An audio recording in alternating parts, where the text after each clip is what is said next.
Continuamos en este tercer video las reflexiones sobre la traducción y los contactos entre lenguas, especialmente en el ámbito literario. Partimos en este tercer video con la propuesta de Taka, que establece que más que un género literario, una traducción lo que ayuda es a comprender las transformaciones genéricas, es decir, el proceso de los cambios literarios. Es importante también considerar la propuesta de Walter Benjamin, que en cambio plantea la traducción como un mecanismo que desenmascara las desarticulaciones y las relaciones entre el texto a traducir y los textos, y establece que hay una necesaria distancia entre el texto y la traducción, del mismo modo que existe una distancia, una diferencia, por ejemplo, entre la acción y la historia, entre la literatura y la crítica. Si volvemos a la propuesta de George Steiner, consideramos entonces a la traducción como una forma responsable, tanto como son las lecturas y las interpretaciones.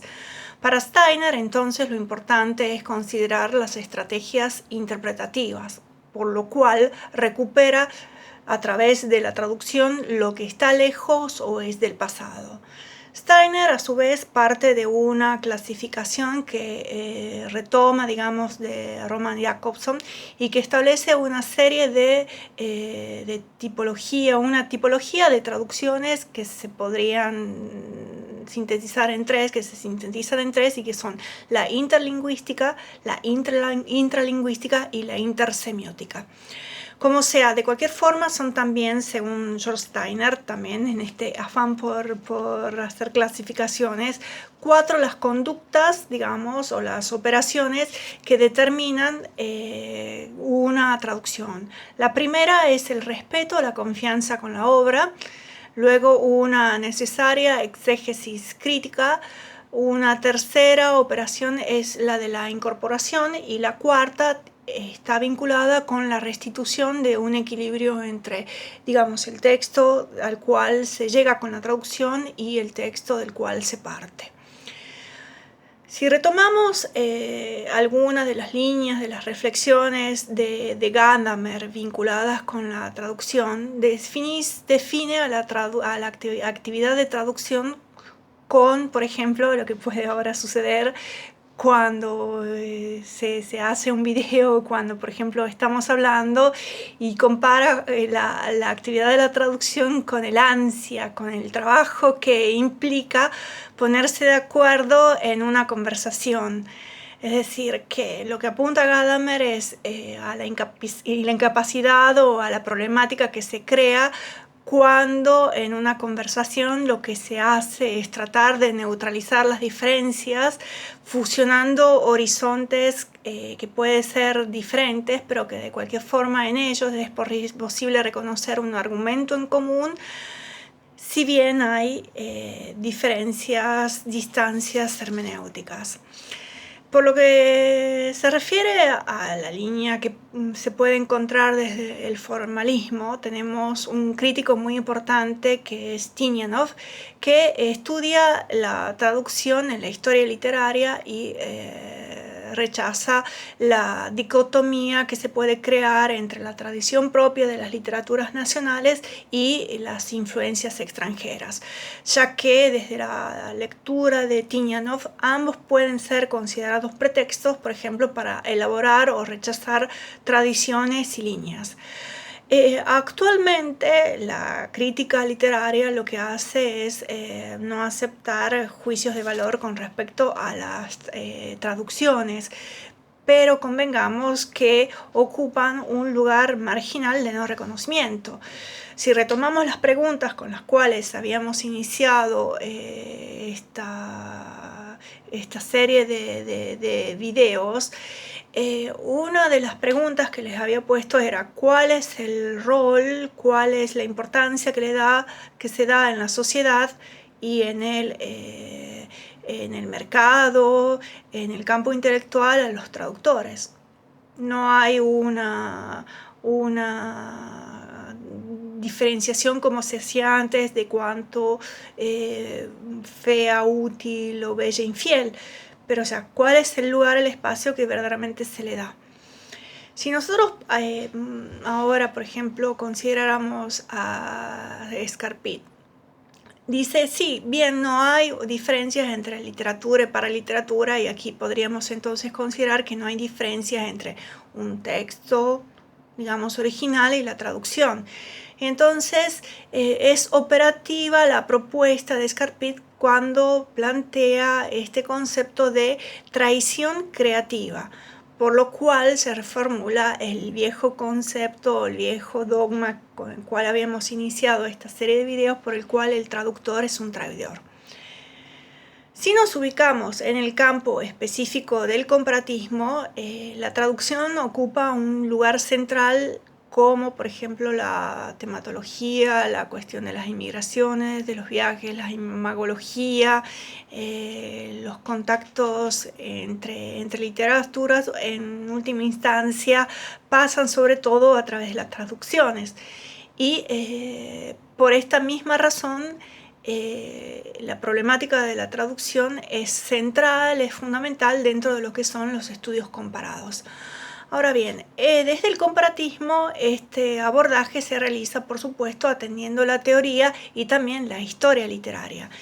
Y desde esta perspectiva se comprende a la traducción como una confluencia del pasado con el presente, un lugar de encuentro entre el autor, el lector y el crítico, pero sobre todo un encuentro de alteridad que permite también reflexionar sobre cuestiones como, por ejemplo, en el momento de la traducción, ¿qué se tiene que hacer con aquello que se considera cultura otra, con aquello que se reconoce profundamente, digamos, entre comillas, exótico, o cómo tratar la alteridad desde la traducción? En la traducción es posible hacer evidente esa diferencia, esa alteridad, o es más oportuno traducir también esa alteridad y acercarla a la cultura, a la lengua de llegada? Como sea, son cuestiones que tienen que ver con elecciones, selecciones, opciones ideológicas y no solamente. Si nosotros retomamos la propuesta siempre dentro del ámbito de la teoría literaria, la propuesta de Genet de hipertextualidad, de hipertexto, notamos que la traducción es considerada como una manifestación de la hipertextualidad, es decir, es una de las 5 relaciones que propone entre un texto y el texto anterior. Siempre en relación con la teoría literaria, es importante el aporte de Ibn Suar vinculado con el concepto de los sistemas literarios. Señala, y esto es muy importante para reflexionar, cómo las literaturas y las culturas que son fuertes son las que se imponen en el momento de las selecciones, de las traducciones y en la modalidad en la que éstas se realizan, estableciendo cuáles son los códigos más importantes que están operando en el proceso de la traducción. Y señala a su vez cómo aquellas literaturas y culturas que se encuentran en cambio en crisis son más abiertas a los cambios, a las transformaciones que pueden aportar las obras traducidas. Por lo que se refiere a la teoría del polisistema, es importante como paradigma no solamente para los estudios literarios, sino también para ayudarnos a reflexionar cuestiones vinculadas con la traducción. Por ejemplo, algunas de las cuestiones que nos pueden colaborar en la reflexión sobre la traducción es este concepto del polisistema literario, es decir, cómo se construyen relaciones entre elementos del mismo sistema o entre sistemas, es decir, cómo se establecen las relaciones intrasistemáticas e intersistemáticas, que es en última instancia las operaciones que podemos reconocer en un proceso de traducción. Otra cuestión importante que nos puede colaborar en la reflexión es la cuestión de las interferencias entre las literaturas. Interferencias, por ejemplo, también podría ser un tema de reflexión y de debate. Pero bueno, siempre hay interferencias y contactos entre literaturas. Partamos de esa base. Ahora bien, puede ser que haya inclusive interferencias o contactos unilaterales. No es necesario que participen a su vez en las interferencias o en los contactos entre literaturas, otras interferencias, otros contactos. Y estas actúan a su vez como valores que pueden ser de prestigio y pueden inclusive llenar un vacío o una falta y a su vez centrarse como fenómenos parciales o bien como fenómenos más amplios. Se pueden producir simplificaciones, inclusive esquematizaciones. En resumen, son todas cuestiones que sí podemos esquematizarlas, pero en el momento de la reflexión y en el momento de la práctica no es posible encontrarlas en forma aislada. Sirven como conceptos, como idea para reconocer fenómenos, mecanismos, pero en el momento del abordaje tratemos de evitar cualquier tipo de taxonomía que limite el reconocimiento de la riqueza de los textos, de las traducciones, del fenómeno literario en sí.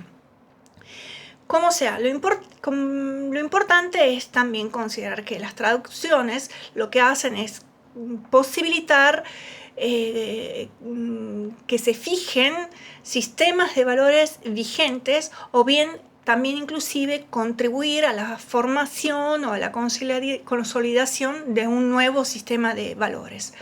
Otra cuestión importante a considerar en relación con las traducciones es el tema de su vinculación con el canon, es decir, con las jerarquías entre textos, modelos, que a su vez determinan no solamente una selección de los textos, sino también una selección de los textos que tienen que traducir y de las traducciones que están circulando.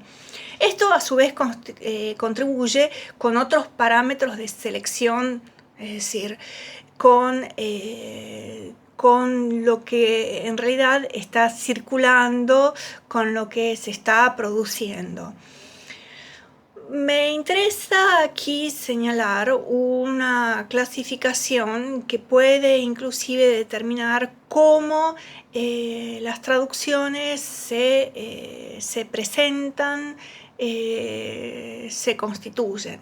Es una clasificación propuesta por Etkind y que nos permite a su vez establecer cuáles son las vinculaciones con el canon, es decir, con las selecciones y con los mecanismos que se operan en relación con un modelo.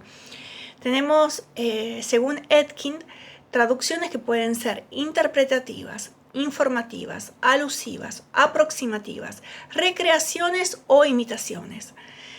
De cualquier forma, más allá de todo esto, lo importante es establecer en última instancia qué es una traducción. Y sería bueno, digamos, como una forma de regresar a la serie de preguntas con las que iniciamos estos videos, es ver cuál es la propuesta de Umberto Eco en el libro Decir casi lo mismo, la traducción como experiencia, frente a la pregunta de qué es traducir. Y dice fundamentalmente, traducir es casi lo mismo. Leo la traducción. Voy a leer il testo in italiano, infine, e después leo la traduzione che tengo. Dice: che cosa vuole dire tradurre? La prima e consolante risposta vorrebbe essere dire la stessa cosa in un'altra lingua. Se non fosse che, in primo luogo, noi abbiamo molti problemi a stabilire che cosa significhi dire la stessa cosa. E non lo sappiamo bene per tutte quelle operazioni che chiamiamo parafrasi, definizione, spiegazione, riformulazione, per non parlare delle pretese sostituzioni sinonimiche. In secondo luogo, perché davanti a un testo da tradurre non sappiamo quale sia la cosa. Infine, in certi casi è persino dubbio che cosa voglia dire dire. La traducción que ustedes tienen a disposición de este pasaje dice: ¿qué quiere decir traducir? La primera respuesta, decir lo mismo en otra lengua. Sería una buena respuesta y también consolatoria, si no fuera porque en primer lugar tenemos muchos problemas para establecer qué significa decir lo mismo, así como tampoco sabríamos dar una respuesta satisfactoria para todas esas operaciones que llamamos paráfrasis, definición, explicación, reformulación, por no hablar de las pretendidas sustituciones sinonímicas. En segundo lugar, porque sabemos qué es lo. Porque no sabemos qué es lo. Esto es, ante un texto, no sabemos lo que debemos traducir. Y por último, porque en algunos casos abrigamos serias dudas sobre lo que quiere decir decir. Ahora, una posible respuesta la podríamos encontrar en el texto que ustedes tienen a disposición de Amparo Hurtado Albir en Traducción y Traductología.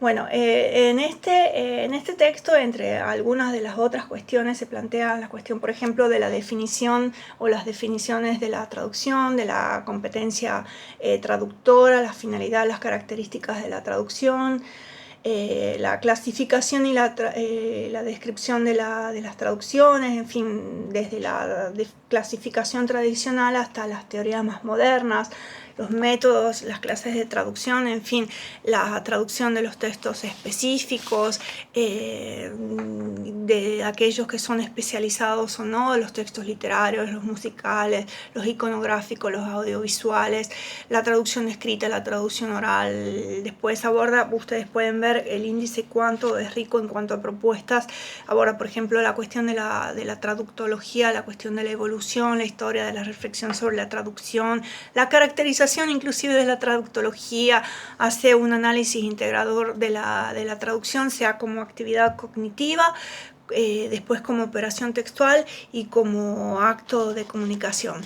Pero bueno, lo que me interesa es, más allá de las cuestiones que plantean, que tienen inclusive también que ver con el feminismo, con los estudios postcoloniales, con la visibilidad del traductor y con el lugar, la transferencia cultural, es ver cuál es la respuesta de lo que es la traducción. Lo encontramos, bueno, en la primera parte, en la definición, dice... Aclaro, por las confusiones que a veces se generan, conviene empezar distinguiendo entre traducción y traductología. Bueno, sobre traductología dice que es la disciplina que estudia la traducción. Se trata pues de un saber sobre la práctica traductora. La traductología es una disciplina científica que necesita además entablar relaciones con otras muchas disciplinas. Pero bueno, lo que interesa acá es definir la traducción y dice es una habilidad, un saber hacer, que consiste en saber recorrer el proceso traductor, sabiendo resolver los problemas de traducción que se plantean en cada caso. La traducción, más que un saber, es un saber hacer. En este sentido, hace una distinción, sigue la distinción de Anderson entre conocimiento declarativo, saber qué, y conocimiento procedimental u operativo, saber cómo. Tendremos que calificar el saber traducir como un conocimiento esencialmente de tipo operativo y que, como todo conocimiento operativo, se adquiere fundamentalmente por la práctica. Si retomamos la propuesta de Claudio Guillén, bueno, ya saben a su vez que tienen también Después de Babel. Pero bueno, entre lo uno y lo diverso, entre otras cuestiones que se plantean dentro de lo que es el comparatismo, está la cuestión de las relaciones literarias y utiliza el término internacionalidad para hablar de las relaciones diversas, de la intertextualidad, del multilingüismo, que lo hemos un poco señalado, sintetizado sobre la cuestión esta de los escritores que escriben en diferentes contextos y la cuestión de la traducción. Para ir cerrando este video, dice Claudio Guillén, bueno, en esta edición en la página 321 dice: el sociólogo de la literatura halla así en el traductólogo a un aliado. Traducir honradamente es cerciorarse de que el lenguaje de toda obra poética contiene un sinnúmero de alusiones históricas y condicionamientos sociales. Al cambiar de sistema semiótico y de público, estos factores se agigantan. La traducción tiene lugar dentro de un contexto social y político. Y más adelante dice: Cierto que ello puede implicar condicionamientos de muy variada índole, desde la mera inteligibilidad hasta la servidumbre. Lo prueban más que nunca los regímenes autoritarios de nuestro siglo que, como los inquisidores de antaño, Salto, encarcelan a los unos y enriquecen a los otros, o incluso fuerzan a un poeta a no ser sino traductor. Las versiones de la Biblia a 33 lenguas cuando se inventó la imprenta, a más de 1100 hoy, son sin duda intertemporales, pero también intersociales, según Eugene Nida. Es de veras imposible habérselas con una lengua como señal lingüística sin reconocer inmediatamente su relación con el contexto cultural en general. Importante que nos quedemos cerrando este video con esta propuesta de Claudio Guillén. Continuamos en el próximo video ya cerrando algunas de estas cuestiones, al menos provisoriamente.